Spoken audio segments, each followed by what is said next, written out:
Bienvenue si vous nous rejoignez dans le mini-mag de la lettre de l'acheteur. On va tout vous dire sur l'actualité des matières premières agricoles ainsi bien sûr que leur cours. 3 sujets à retenir et on commence par une info qui va faire frémir les accros au petit noir. Le café pourrait bien devenir une denrée rare et ce assez rapidement, et oui. C'est en tout cas ce que prévoit l'ICO, l'Organisation internationale du café. Dans son dernier rapport, elle prédit un déficit mondial de café très prochainement. La raison, eh bien le climat, toujours le climat, des chocs climatiques, donc à répétition, notamment au Brésil. Conséquence, l'offre ne pourra couvrir la demande, et ce dès la nouvelle saison, c'est-à-dire en octobre. L'organisation intergouvernementale qui toutefois a relevé son estimation d'excédent pour 2020-2021, ce dernier s'établissant à 2,6 millions de sacs contre 2,3 millions de sacs dans son rapport de juin, principalement en raison d'une projection de consommation réduite, insuffisant néanmoins pour contenir une éventuelle pénurie. À vos stocks donc si vous ne pouvez vivre sans café. On passe au blé et sachez que la récolte française 2021 sera principalement de qualité fourragère. C'est ce qu'estime France Agrimaire dans une note. Seulement 39% des blés tendres dépassent le poids spécifique de 76 kg par hectolitre à l'entrée des silos. Cela signifie aussi un volume exportable limité de blé depuis l'Hexagone. Les organismes de collecte se préparent donc à réaliser un gros travail de tri. En blé dur également, la qualité ne sera pas au rendez-vous. Seulement 49% des volumes dépassent le poids spécifique de 76 kg par hectolitre et 20% seulement la barre de 250 secondes en temps de chute de Hagberg. Compte tenu de la mauvaise récolte canadienne, ce marché est des plus tendus, note Agritel. Enfin, on termine par la betterave qui a souffert d'un été peu frais et peu ensoleillé. 35 à 40% de soleil en moins, ça ne vous a pas échappé. Les betteraves françaises accusaient donc un retard équivalent à 8 jours de croissance au 26 août. Un retard qui est aussi le fait d'un déficit en sucre, 6% inférieur à la moyenne, tandis que le poids des racines était, lui, tout juste inférieur, 2% par rapport à la moyenne. Concernant les maladies, on note la présence de cercosporiose, mais aussi de jaunisse bien présente cette année, certes moins qu'en 2020, mais plus qu'en 2019. Les meilleurs rendements sont attendus dans la Somme, l'Oise, le Pas-de-Calais, le Nord-Pas-de-Calais donc et l'Aisne. Le rendement français, lui, sera donc tributaire de l'ensoleillement à venir. Voilà, c'est tout pour l'actu, un jingle et on se retrouve juste après pour l'interview.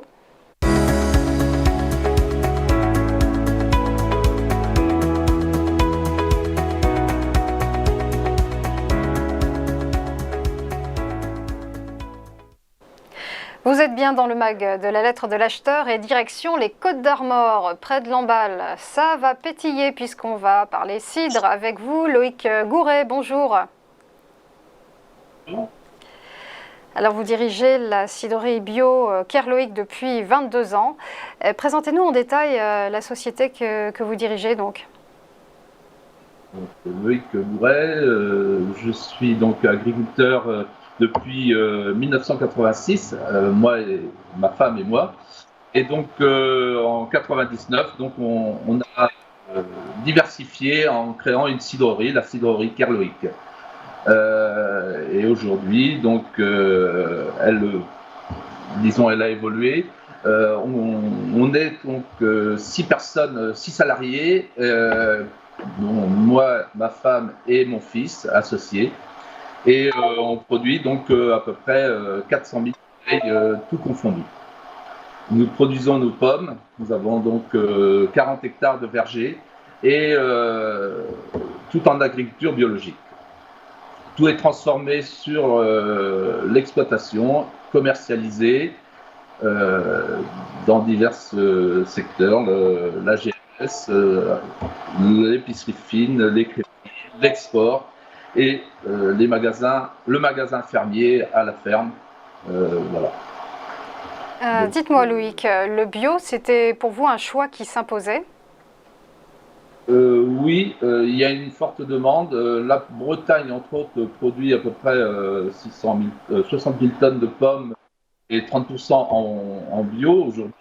Nous, c'était une démarque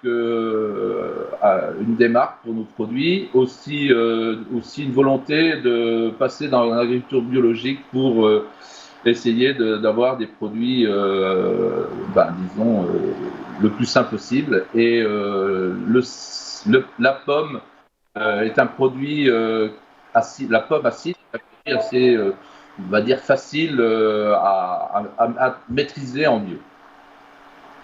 Alors comment s'annonce le cru 2021? Parce que je crois savoir qu'il y a eu de la neige hein, en février puis en avril dans les Côtes d'Armor.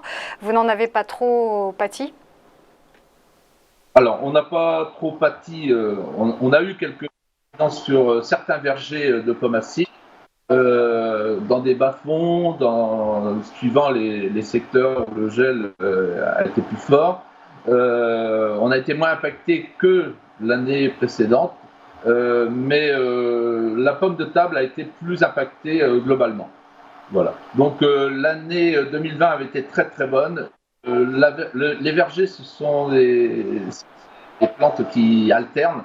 Donc on a cette année une production qui va être moyenne et on va avoir des fruits plus gros, plus beaux et on va avoir une qualité tout à fait bien pour 2021.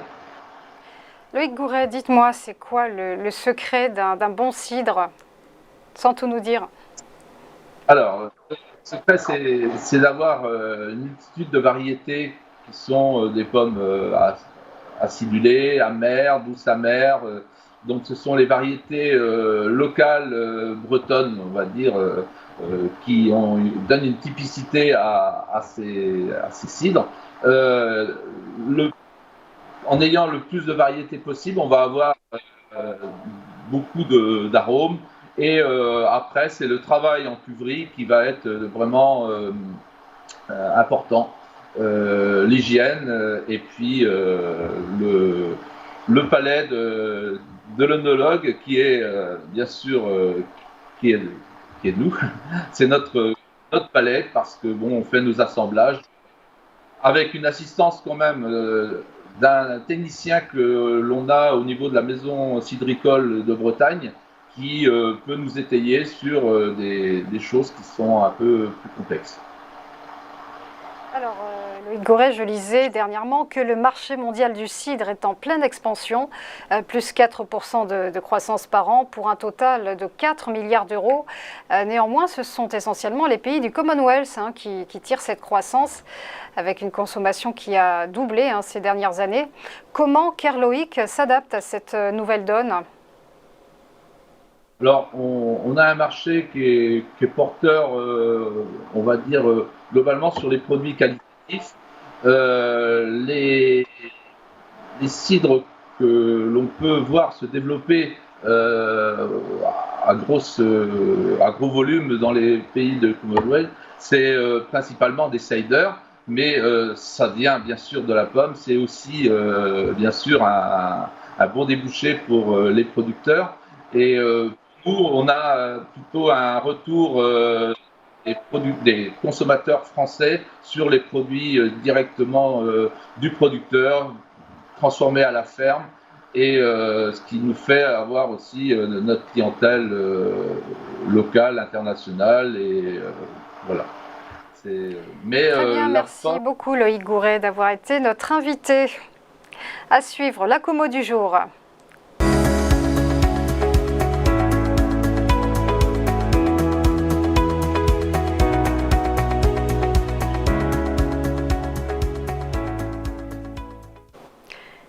Il est là, il nous attend avec son joli casque, c'est Mathieu Driol, analyste senior chez Day by Day. Bonjour Mathieu.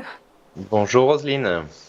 Alors on va d'abord parler oléagineux, premier focus sur le colza. On est toujours à des niveaux records, les cours poursuivent leur progression, soutenus par la demande et de faibles récoltes, c'est cela ? Ah, tout à fait. Cette hausse est quand même très spectaculaire, hein. Elle avait commencé courant 2020 avec un démarrage un petit peu poussif, et puis le mouvement s'est quand même fortement accéléré début d'année 21, avec une succession au final de creux et de sommets ascendants. Alors certes, pas mal de volatilité, mais un mouvement qui reste plutôt bien construit. Actuellement, effectivement, les cours ont trouvé une polarité aux alentours des 555,75 et ils marquent de nouveaux plus hauts. Dans le cadre d'une tendance haussière, marquer des nouveaux sommets, c'est toujours un événement remarquable puisqu'il vient confirmer ainsi la dynamique haussière en place.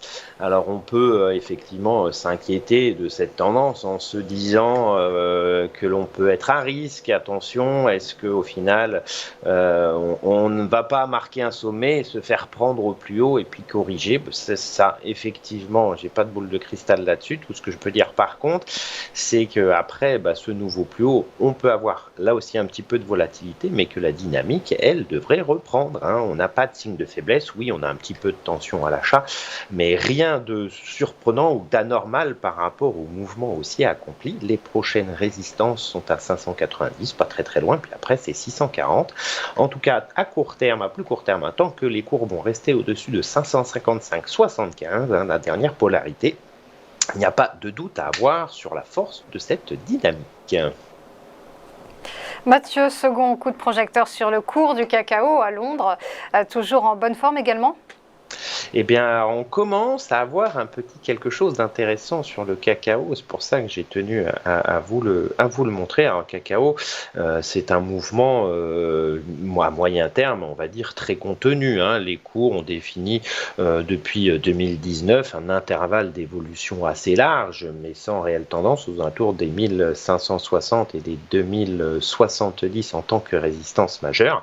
Et ils évoluent de part et d'autre à l'intérieur de cet intervalle en touchant les bornes successives. Sauf que dernièrement, les cours, avec le dernier rebond sur le support majeur à 1560, ils viennent de franchir successivement une résistance descendante qui reliait tous les sommets réalisés depuis janvier 2020 et ainsi que la moyenne mobile à 100 périodes. On a donc potentiellement le début d'un démarrage haussier qui semble être intéressant. Alors, bien sûr, sur ce type de démarrage, la cible naturelle, c'est le haut de l'intervalle dans un premier temps, vers 2071, avec une cible intermédiaire sur un sommet à 1936, mais c'est peut-être le début de quelque chose de plus puissant, hein, à l'image, par exemple, de ce qui a fait, il n'y a pas si longtemps que ça, le café. Donc, on peut avoir quelque chose qui se poursuit dans le temps et qui peut accélérer assez fortement, hein. La plupart des matières premières du petit déjeuner, que ça soit jus d'orange qui sort, le café qui a accéléré, maintenant peut-être le chocolat, le coco à Londres, on peut être sur le départ, sur un départ intéressant qui pourrait, lui, pour le coup, nous porter sur plusieurs mois, voire même peut-être années, si on franchit 2071. En tout cas, on doit déjà y aller pour essayer de la franchir. Merci beaucoup Mathieu Driol pour votre analyse. Je rappelle que vous êtes analyste senior chez Day by Day. Merci d'avoir suivi le MAC de la lettre de l'acheteur. Merci de votre attention.